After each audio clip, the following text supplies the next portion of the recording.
Hi there, Sherry Schreiber of GettingBetter.com with another Naked Truth for you.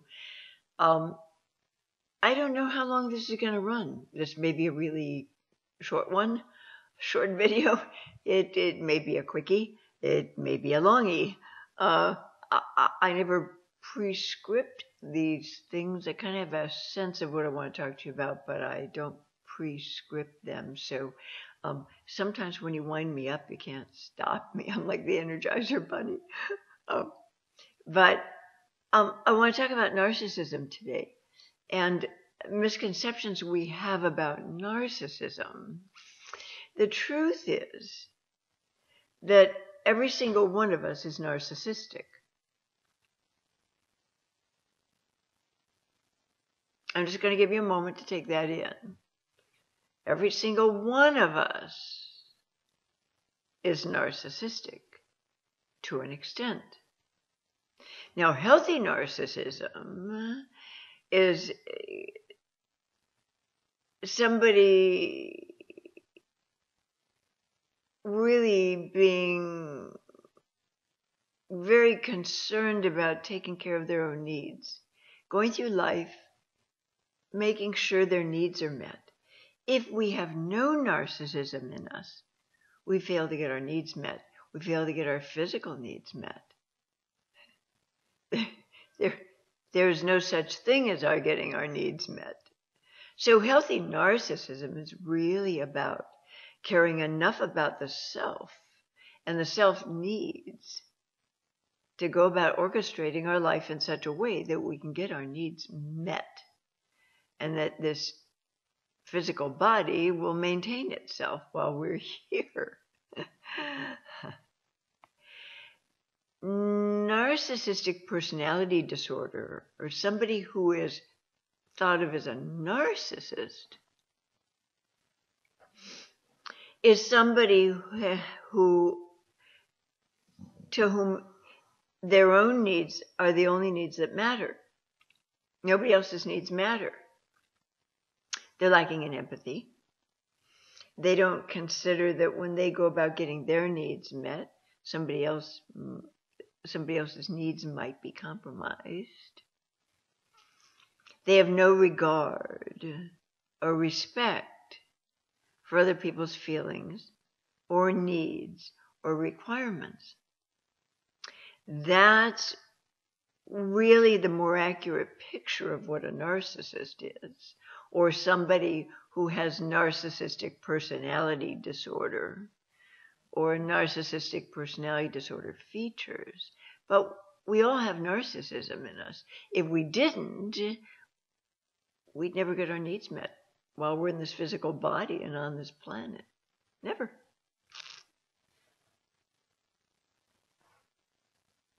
I have worked with a few clients who had no narcissism whatsoever. Had to cultivate that in them. You matter, your needs matter. It's okay for you to ask to get your needs responded to. They were far into the scale, didn't have even healthy narcissism, had no idea about how to get their needs met. This had a lot to do with childhood influences and their deep belief that they didn't deserve to have needs. A lot of what you'll read on the internet, a lot of people that have sites about toxic narcissism or sociopathic behavior and stuff like that.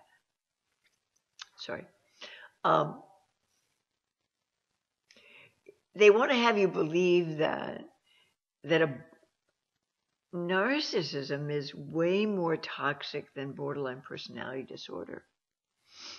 It's not. It's really not.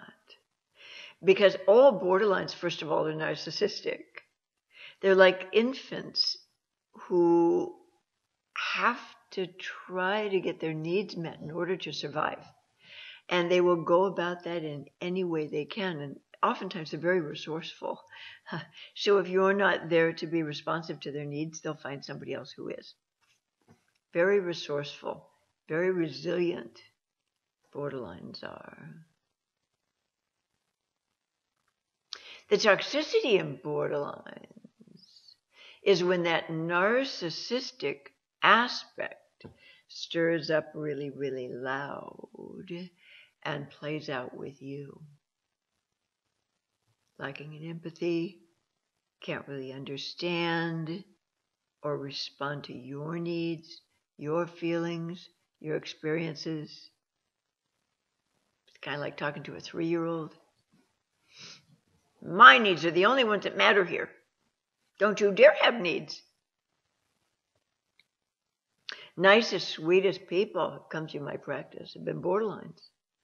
Nicest, sweetest people. Swear to God, this is true.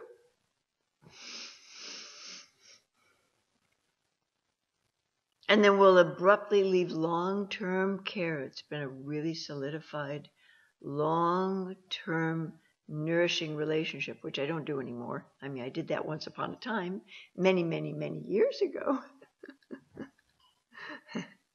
Long-term care, don't do it anymore. Haven't done it in years. Don't believe in it. Don't like it.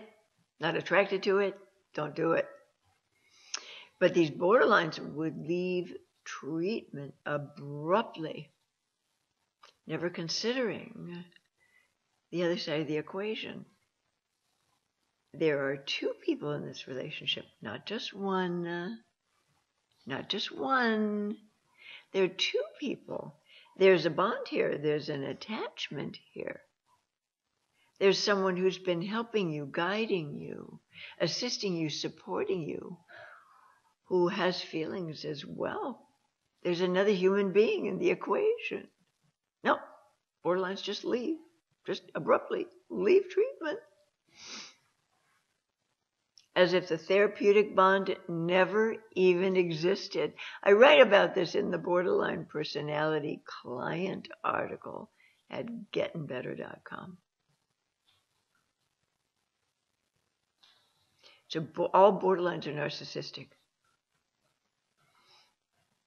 They have capacity for sympathy. Oh, they can be very sympathetic toward animals that are struggling or suffering, and work at adoption clinics and God knows what else. Pet adoption clinics. They can feel sorry for a man on the street who has no legs. But they're incapable of empathizing with you. The capacity to empathize with someone is the capacity to relate to their pain and struggles and experiences. Borderlines can't do that. Neither can narcissists. Narcissists are also lacking in empathy. Stop. Ugh, the dog gnawing in the background. So, they can't empathize with your experiences, with your pain, with your opinions, with why you take a certain position. They can't empathize with it. They can't put themselves in your shoes. They can't walk a mile in your shoes. They cannot empathize with your pain. Why can't they empathize with your pain? Because they're dissociated from their own. How do borderlines dissociate from their pain? They analyze the shit out of it. They've been analyzing the shit out of their pain since they're very, very, very, very young. So that when they were little, around the time they gained vocabulary, around 1.5, 2 years old, they started asking themselves questions about their pain. Why do I hurt so bad? Why do I feel bad? Why do I feel lonely? Why do I feel sad? And they'd go into their mind and they go searching for answers to these questions. Narcissists do the same thing. Analyze the shit out of their pain.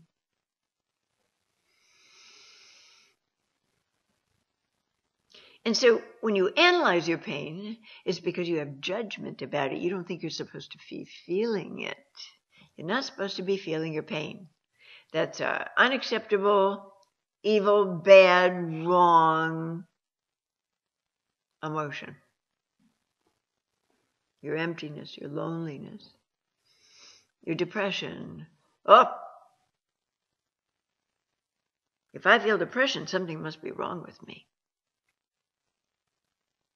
So we've got to go searching for reasons to attach to that depression, to the sadness, to the emptiness, to the boredom, to the whatever. And we take this whole journey in our mind's eye, trying to connect meaning and reasons to our pain, our inner pain. Borderline has done this lifelong. In a way, they're trying to sanction their inability to escape their pain. They better come up with a good reason for that pain, boy. And this is when the brain gets involved. This is when the mind takes flight. And of course, psychotherapy climbs right on board with that, generally speaking. No such thing as feeling pain in the body and learning to tolerate it in psychotherapy. No, let's analyze that pain. Let's see where it comes from. Let's give it meaning and reasons to exist for you. And then if I can give you enough insights into that pain you're feeling in your body on a cellular level, just make that pain go away. Trouble is, it doesn't. Never makes the pain go away.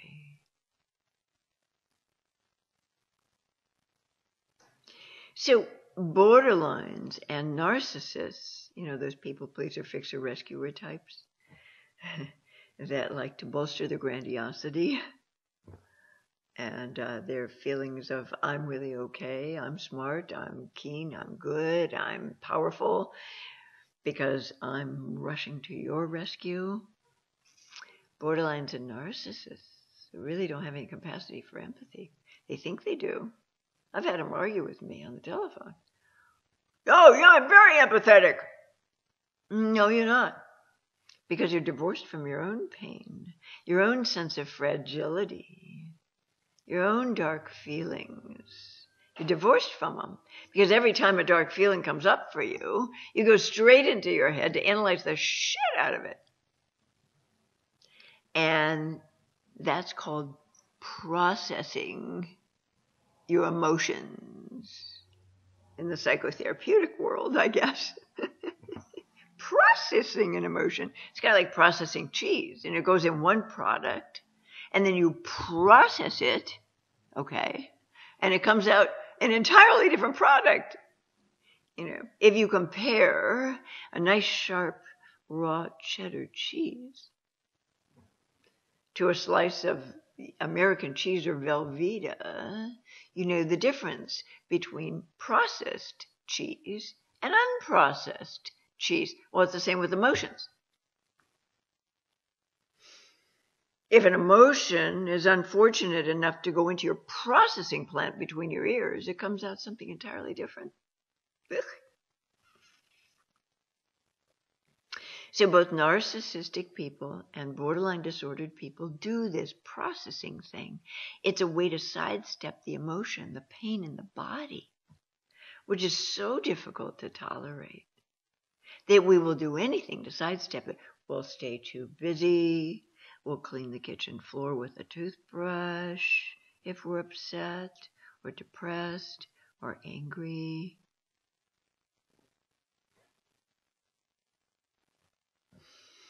We'll analyze the shit out of a feeling for hours on end just to codify that feeling, sanction it for ourselves that I've got a good reason to feel this feeling if I can just figure out what it is, because I judge it as wrong and bad.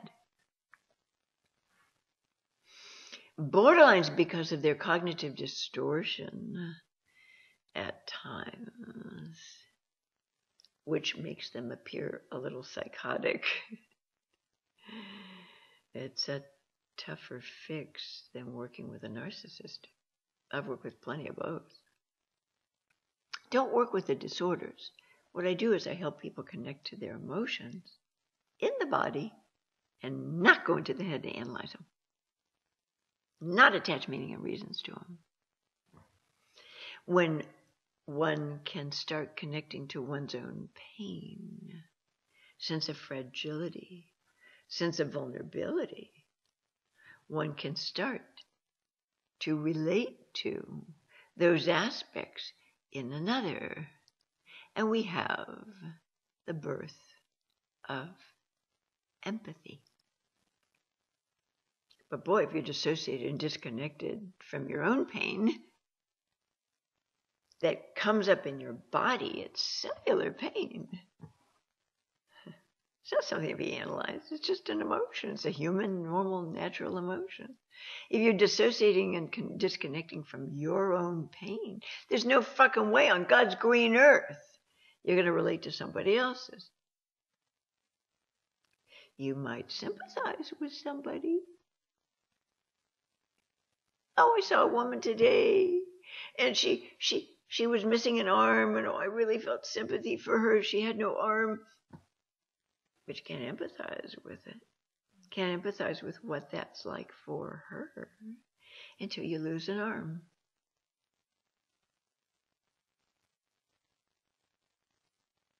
Narcissism. When I hear people on the internet or read people on the internet talking about how toxic narcissism is, I just laugh. Sam Vaknin, who's very, famous for talking about narcissism all these years. Yeah, boy.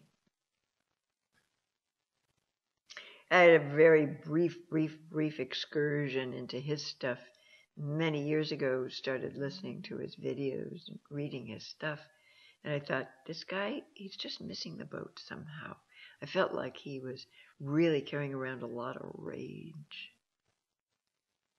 And his rage had impassioned him to write so much about narcissism.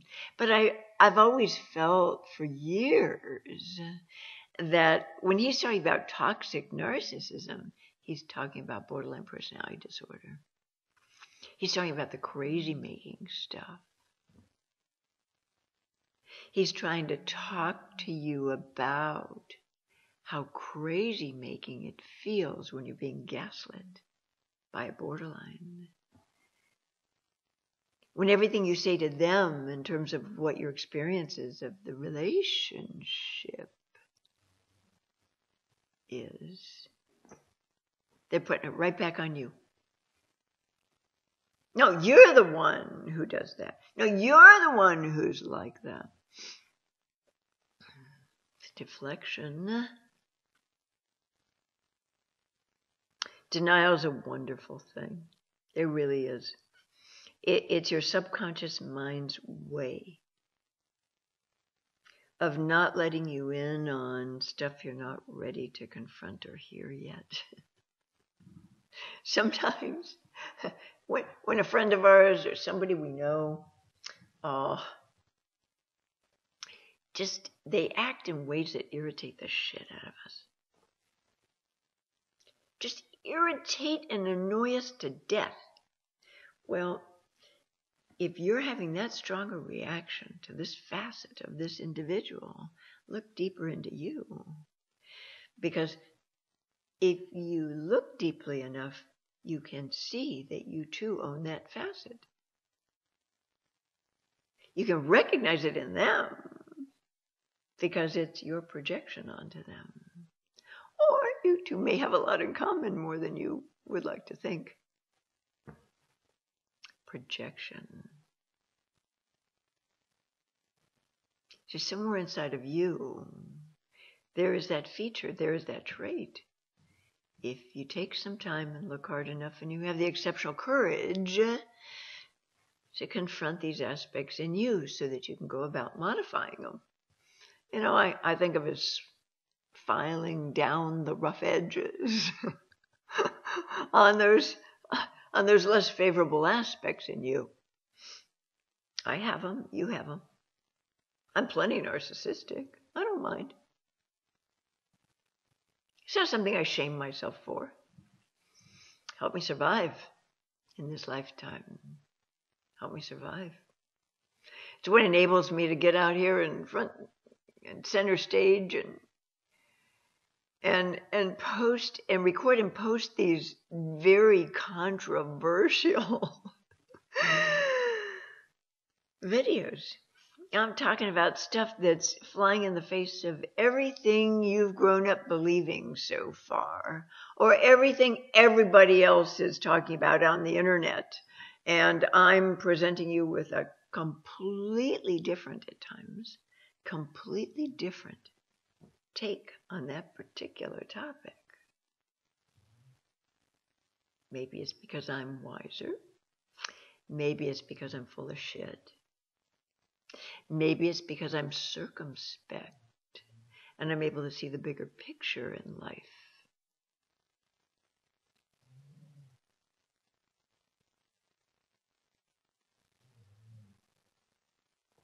Oh, I've confronted myself about my own stuff. Nauseating at times. Literally is. It's like, oh, oh, I don't want that in me. I don't like seeing that about me. But I still hold myself accountable for it, which doesn't mean beating myself up for it the rest of my life and shaming myself and criticizing myself for it.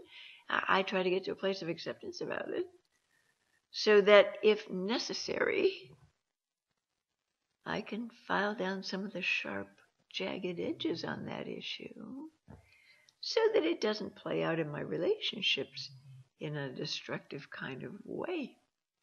But it doesn't mean I'm going to be devoid of that aspect. I'll be narcissistic most likely till the day I die. A little arrogant too.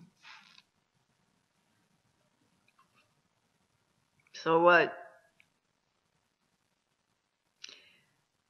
I try to make sure I don't hurt people with it. I have this monitoring system. It's running all the time. It's kind of like a computer virus software in the background in your PC. I have this monitoring system that's always kind of there. It's like the sentry that's running all the time, having me check in with myself. Oh, did I step on somebody's toes?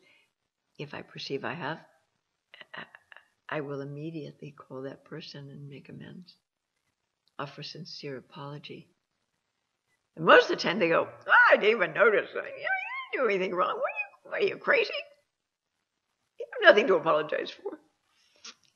But if I see it and it comes as a question mark for me, gee, did I step on their toes? I want to clean up my side of the fence as quickly as possible because my sense of self, my integrity, demands it. That's how I live my life. You may live your life differently. You may not hold yourself as accountable for things, mistakes you've made with others. It takes a courageous person to do that.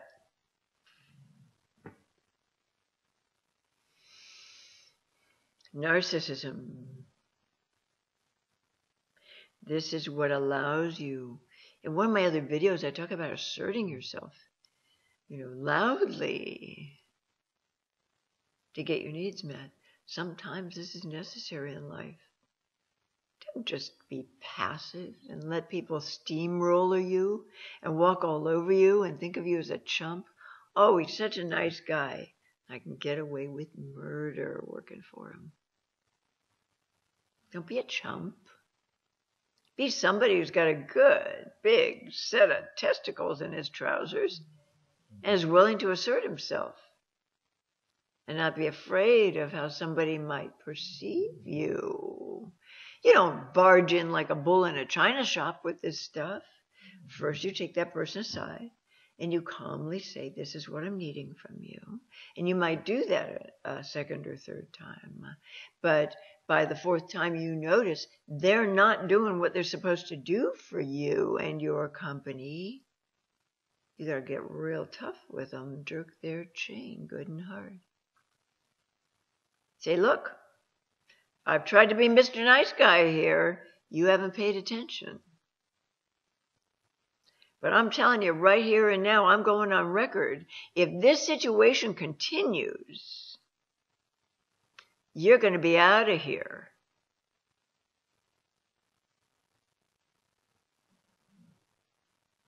Now you've commanded somebody's respect. Now you're not just a chump.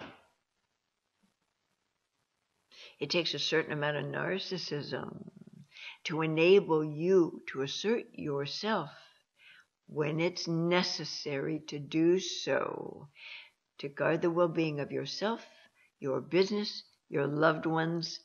It takes a certain amount of narcissism. Be glad you have this capacity. Everybody's narcissistic to an extent, except for very few people that just,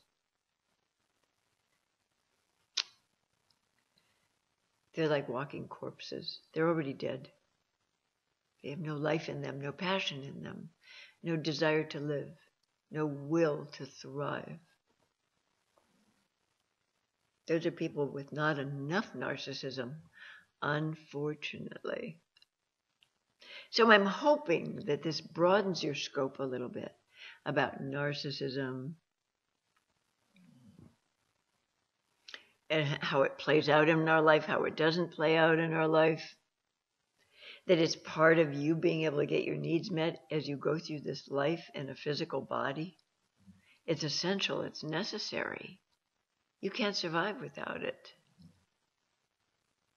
Now, narcissistic personality disorder, that's another whole animal. That's somebody who doesn't care who they step on or who loses out or who they hurt on the way to getting their own agenda satisfied. That's the differential. Same with borderlines. If they can't relate to your pain, it's because they're not relating to their own. They're just analyzing it to death. Okay? Hope this has been educational a little bit for you today. And goodbye for now.